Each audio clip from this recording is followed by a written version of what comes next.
2058. Since the nuclear war of 2032, the Earth has ceased to produce anything.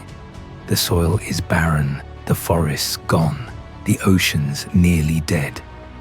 No animal roams the planet anymore, no fields grow back. Humanity has survived by creating entirely synthetic food, a science born of urgency, despair, and the fear of extinction. This is the story of those who live in this reinvented world. Fuel had become non-existent. The last barrels of oil had vanished decades ago, swallowed by wars, burned in dust storms, or simply vaporized in the chaos of the world. Now, engines roared thanks to an improbable gasoline made from dried seeds, plant residues, and a secret jealously guarded by the survivors, a fermented organic mixture capable of powering the mechanical monsters of the desert. The vehicles were no longer mere machines. They had become alive, hungry, demanding. Their tanks crammed for this plant-based fuel with the same ferocity as a predator demanding its prey.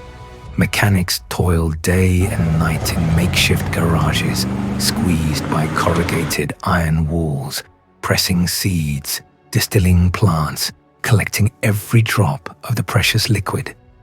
This fuel was called fire sap, a yellow-green fluid that smelled of scorched earth and sun-baked metal. In a world where everything had collapsed, where red sand swallowed the roads and the air had become toxic, fire sap had become the only source of life. Thanks to it, monstrous trucks, armored cars, and makeshift motorcycles still traversed the desert. As long as the seeds existed, as long as the survivors could extract this plant energy, the engines would continue to roar.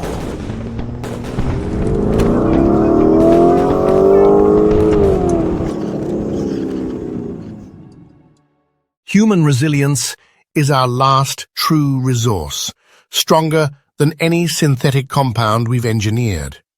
We survived the fallout, but survival is not living. We must rebuild who we are. Every fragment of this broken world is a reminder of what we lost and what we must never repeat. If hope still exists, then it's up to us to manufacture it, just like everything else. Dr. Avery, be honest with me. How long can we really survive on synthetic food? How much time do we have before everything runs out, including hope? Nova, the truth is, we're just surviving day to day, nothing more. Our systems are failing, our bodies too. But hope remains our last resort. If we manage to repair the extractors, we'll buy ourselves some time. But without that, we'll only have a few months left at best.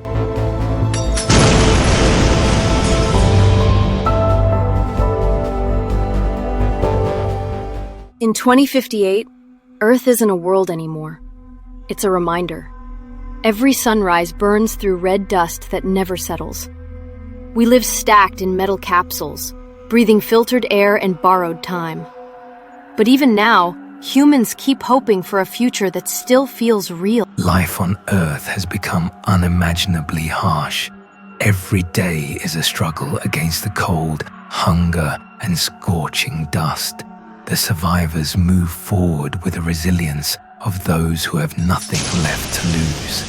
And yet, despite the chaos, a faint spark of hope continues to burn.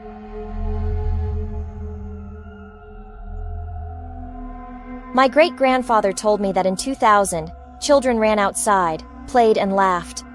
They had trees, grass, animals, a whole life I never knew. For them, the world seemed normal and full of hope. Today, I just try to imagine what it was like to breathe air that didn't burn.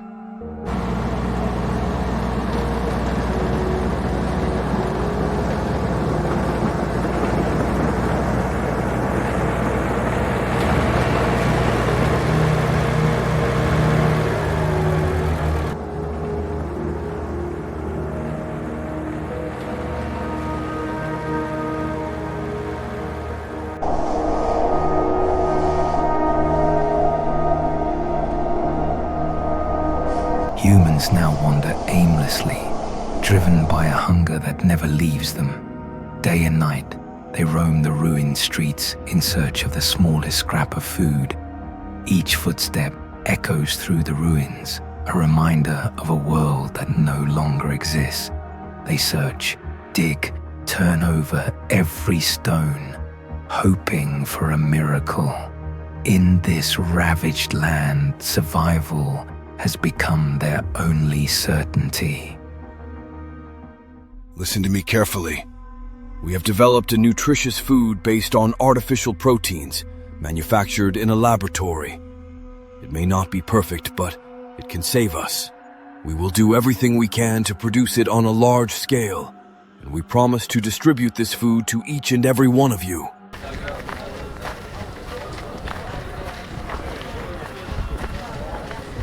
Pat, I have a question. Actually, several. You know, this new food everyone's talking about, how exactly is it made? It's normal to ask that question. The products are manufactured in controlled facilities, using methods that adhere to very strict standards. Okay, but there's no health risk? We can eat it without any risk?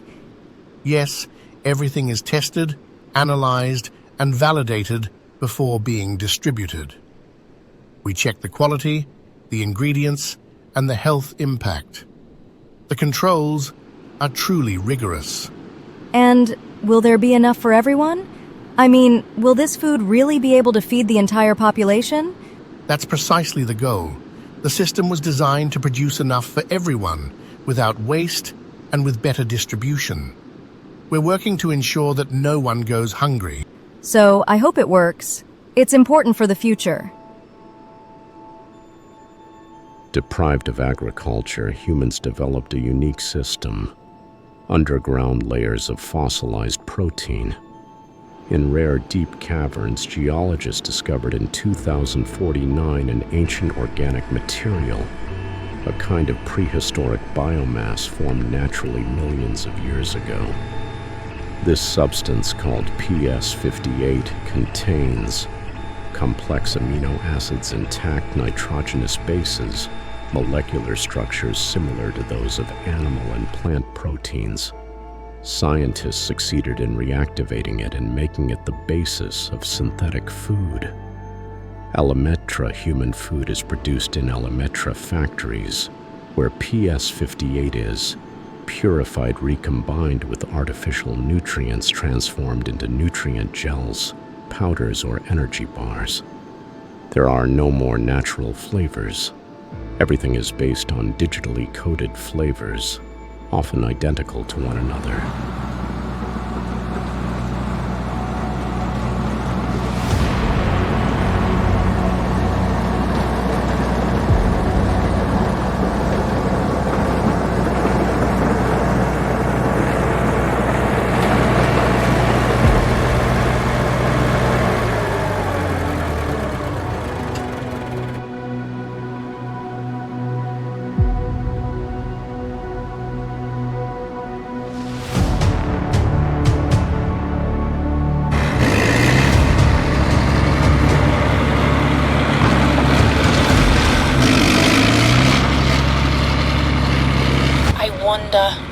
Will we ever be able to rebuild a city like it was before?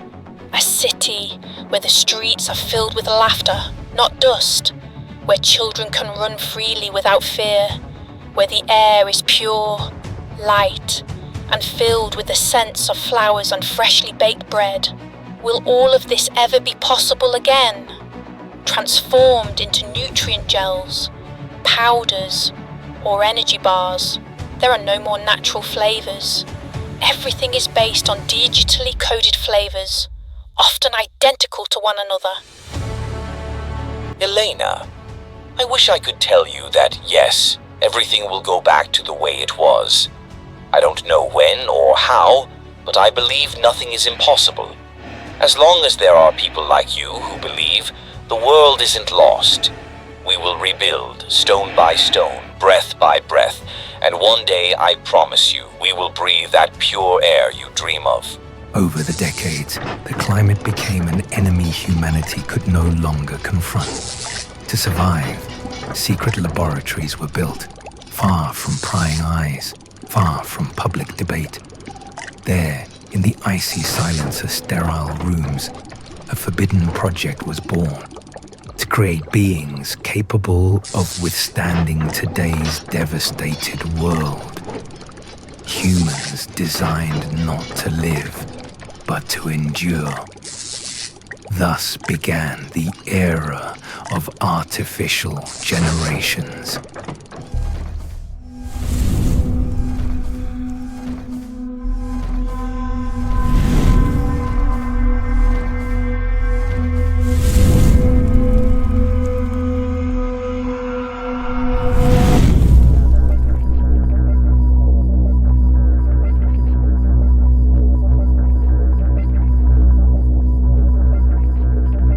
On Earth, security grew more fragile every day. Hunger had transformed the streets into zones of constant tension. Faced with food that had become scarce, controlled and rationed by the government, rebel groups emerged from the shadows. They tried at any cost to seize the supplies.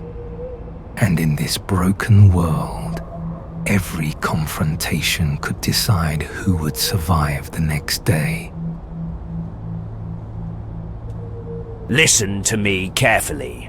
The rebels are becoming more dangerous to our community every day.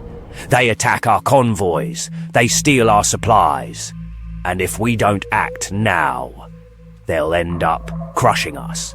We have to find them before they strike again. No negotiation, no hesitation. We'll eliminate them to protect our own.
In 2026, after months of tension and broken negotiations, NATO and the Russian president failed to reach an agreement. What began as a diplomatic standoff gradually escalated into an uncontrollable spiral of violence. At the end of 2026, faced with an explosive situation, NATO made the irreversible decision to strike Russia. But in a final act of defiance, the Russian president launched the Satan II missile, the weapon the world had feared for decades. The impact was immediate, brutal, devastating.